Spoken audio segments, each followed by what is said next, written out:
is that God wants us to be balanced in all three areas. And I'm here today to tell you that you can be balanced in all three areas, and you can apply it in your job and in your home. How many of you in here have a loved one that is sick? Okay? It's a worrisome thing.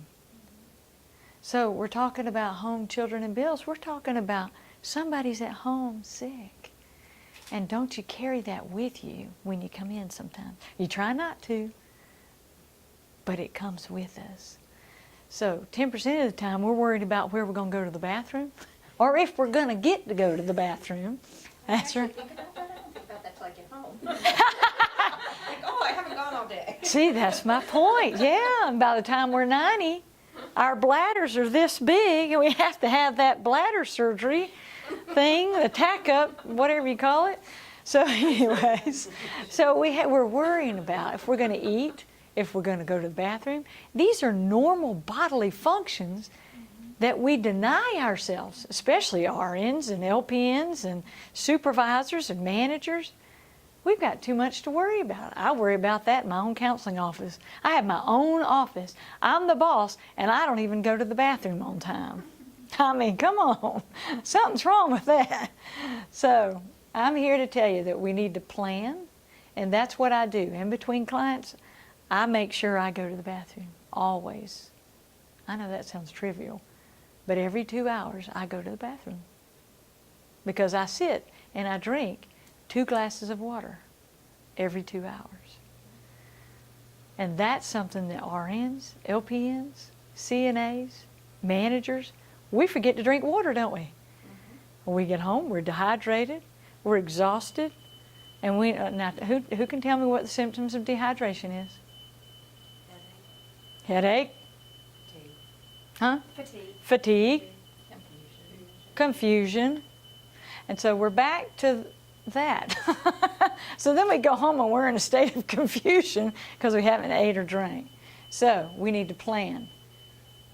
Bring water. Set a timer on your watch. Bing! Oh, what's that mean? That means water. I get to go in the break room no matter what's happening. Kirsten was over here, and my phone was beeping. And I looked at it. I looked at the voicemail and I told her. And I've been a registered nurse for 30 years now. And I've got 3 grown boys, 26, 25, and 19. So I'm at the state. I push the button and I say, is everybody breathing and is anybody bleeding? And she laughed. I don't think she'd ever heard it. But y'all can relate, right? So whenever that beep goes off, you say, okay, is Mr. Jones and Henry and Louise down the hall, are they breathing and are they not bleeding? I get to go drink a glass of water and I get to urinate. I mean, it's that simple, right?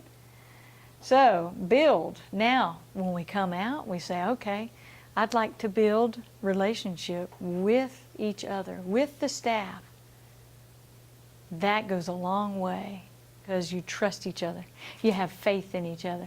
And when you have faith in each other, then it goes a long way. You're able to manage, depend on each other, okay? So relax. I just told you about relaxing. Make sure you go to the bathroom. Set your watch. Everybody has a phone these days.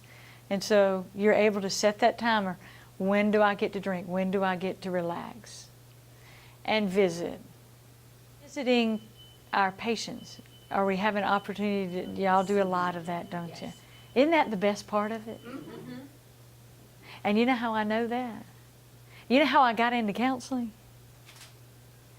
Sitting on 6B North at Emory University Hospital with chemotherapy patients. And I spent more of my time sitting on the bedside just listening. And I thought, wow, what am I doing nursing? I'd rather just sit right here and talk with this patient. And so I did years later.